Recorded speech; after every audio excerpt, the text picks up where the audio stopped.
Welcome back to the Fox 7 Sports Office. Julian Martinez here, joined in studio by Dennis De La Pena. And we have a special guest joining us from the not-so-sunshine state right now, Jessica Ely from Fox 35 Orlando. Jessica, how you doing today?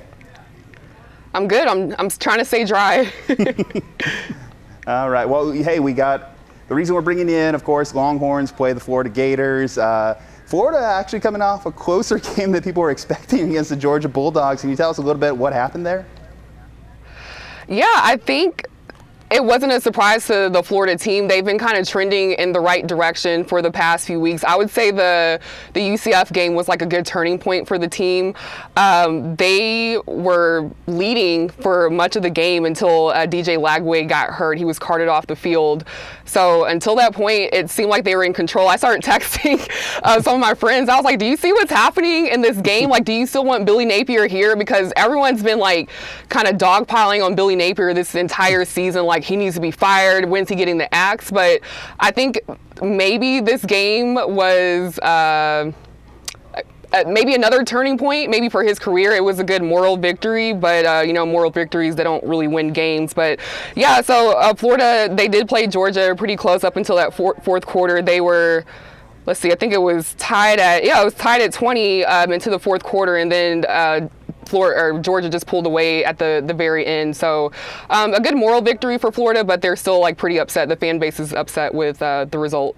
I tell you what, Jessica, from the outside, we were watching that Georgia-Florida game. You're down to QB3, a walk-on freshman quarterback, yet still hanging tough. How good is that defense? That Florida Gator defense has some dudes on it.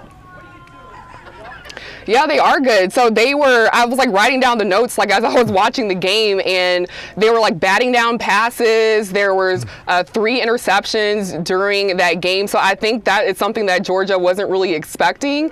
But Florida's defense has been playing like that the past few games now. They also played like that against Kentucky, and that big win over Kentucky, they also had 3 interceptions. So that's something that Texas probably needs to look out for and not get too cocky. Like, yeah, their offense is having some problems. There are some quarterback questions right now, but their defense is really good, and they made Georgia's quarterback's job look extremely hard on Saturday. Okay, can you tell me a little bit, who is Aiden Warner? The 3rd quarterback on the depth chart. We know he's a smart guy coming from Yale, but who is he as a player? Well, he's from Orlando, actually. He went to Winter Park High School, so we've covered him while he was in high school here. He's not like Lagway. He's not very mobile.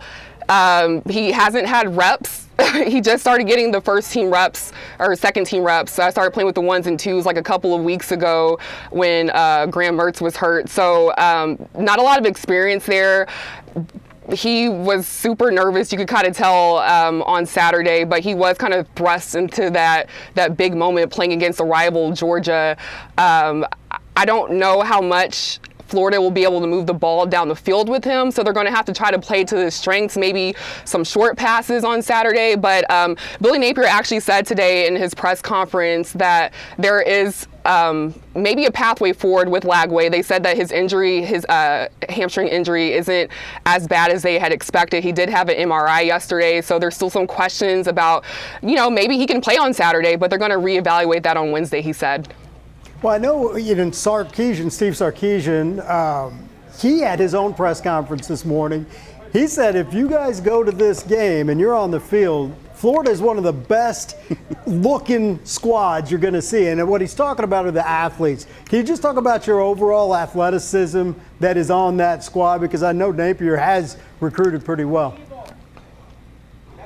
Yeah, it's funny because the fan base thinks he hasn't recruited well, but he's recruited some really great athletes, and I think that's something that we saw against Georgia. That's why they're able to get these picks. That's why they're able to bat down these balls against Georgia and compete with them.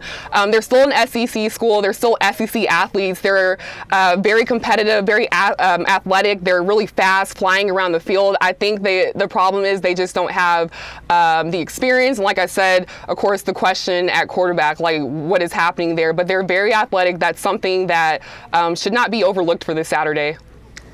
Can we talk about the resilience of this team? Because, we mentioned Napier, and it must be an awkward situation where people are calling for your coach's head all year long, and I'm sure the players hear it. So how has this team fought through that to at least get to 4-4 and a respectable mark in the SEC?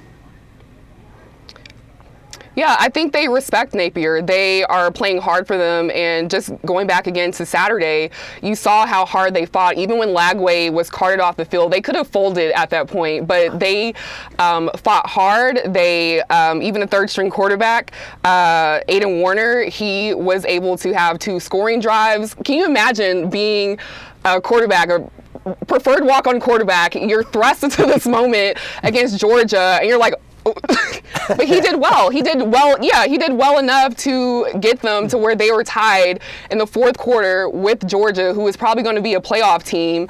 And I think that shows the resiliency of this team. This team did not give up against Georgia, and I think they really believed that they could win. And I think that they are playing for Napier, and it shows that they're, in Napier's words, like what he said in his press conference today, this is really a special group. And it sounds cliche because, coaches always say that.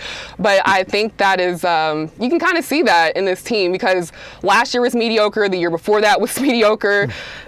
I feel like this season with Florida had the potential to be better than last year, but they've just had the injury bug. But you can definitely tell that they're playing hard for him, and that they respect him.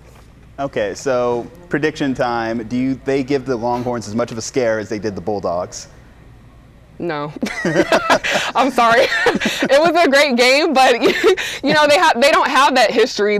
I feel like Georgia, Florida, that's the biggest game of the year. That's all, well, besides Florida State, but that's always a game that's like circled in their calendar. They're always going to get up for it. Players are really excited, and they're like, you know what, we can do this. But I feel like because it's a road game for Florida, they don't have that history with Texas. I think, what was the last time they played, in 1940?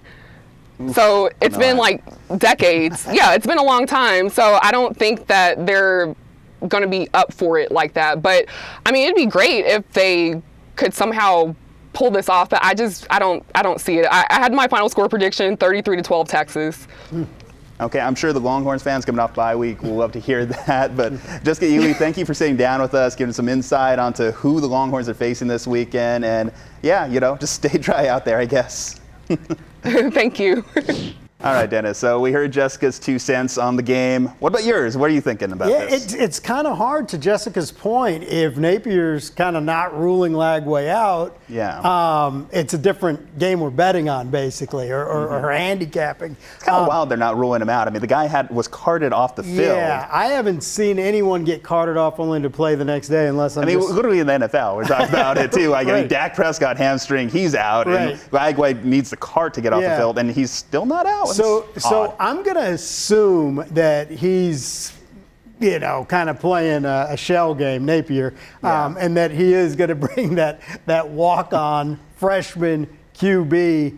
And that's just a recipe for disaster on the road. When Jessica was talking, John High and I, when we were watching that Florida-Georgia game, it's like, this kid had no plans on playing in this game. He was probably there just to soak up the fun. Just like wide-eyed, like, what's going on right now? And then it's like, I got to go in and do something. Right. But the good news is, I mean, that defense kept them in it. They actually had a chance to win that game, and it got away late. So let's be real. Carson Beck kept them in it. Former Heisman contender Carson Beck. So because on that other side, and Texas really got a taste of like, okay, these are SEC teams, no matter who it is, with Vanderbilt and obviously Georgia before.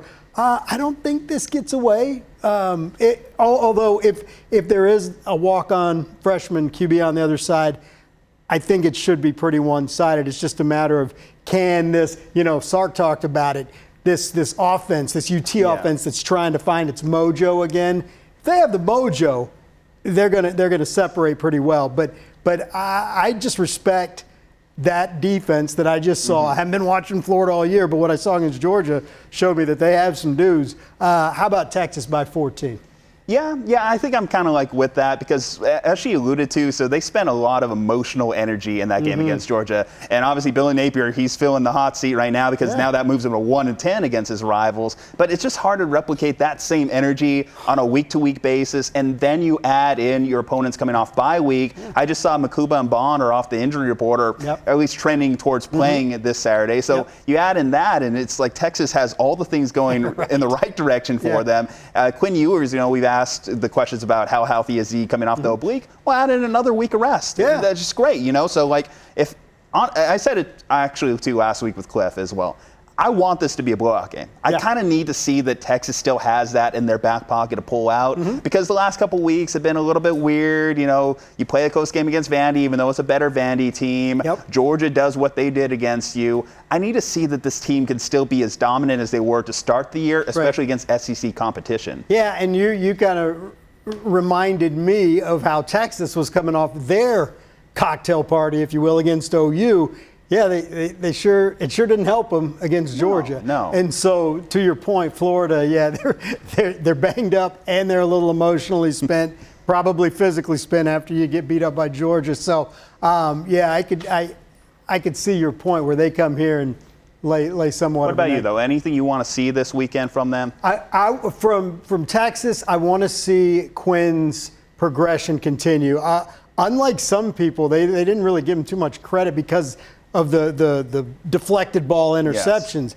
I saw a Quinn that I hadn't seen in a while as far as he was making some nice passes. Obviously, you could tell Sark was working the short game, giving, and Quinn will take the short game if given, which they were giving. Vanderbilt's like daring him, you know. Anyway, a lot of open receivers. It was there, you know. They were way backed up, and then on the few times that they didn't, Quinn burned him.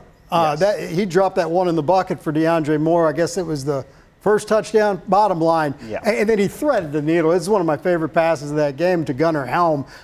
He was starting to make those kind of passes that's like, there's Quinn. Yeah, to your point, now give him another off week.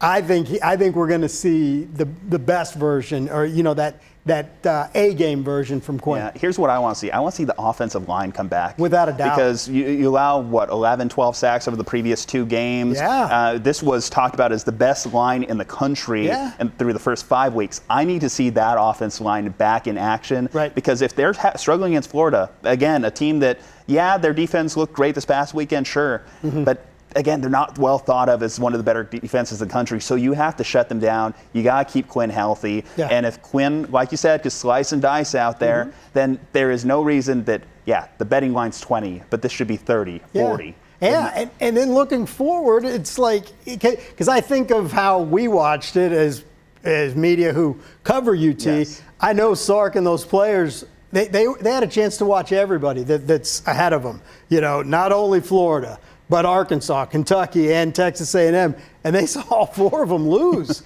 So it's one of those things where it feels, again, this is a relative term, but for an SEC schedule, it feels about as open as you get until you get to that game in College Station. But the Arkansas game they looked like a sieve on defense. So get right before that game, because that game is going to be an intense environment, one way or the other. Right. You know what you're going to get when you go out to Fayetteville. For the day ones, the diehards, the first-timers, the old-timers, for all the rivalry matches, buzzer beaters, and come-from-behind miracles. It's not just stats and wins and losses, it's the moments. The shots you can't believe went in. The times you can't do anything but believe. And it's all streaming right here on your connected TV anytime on Fox Local. The Sports Office, streaming anytime on Fox Local.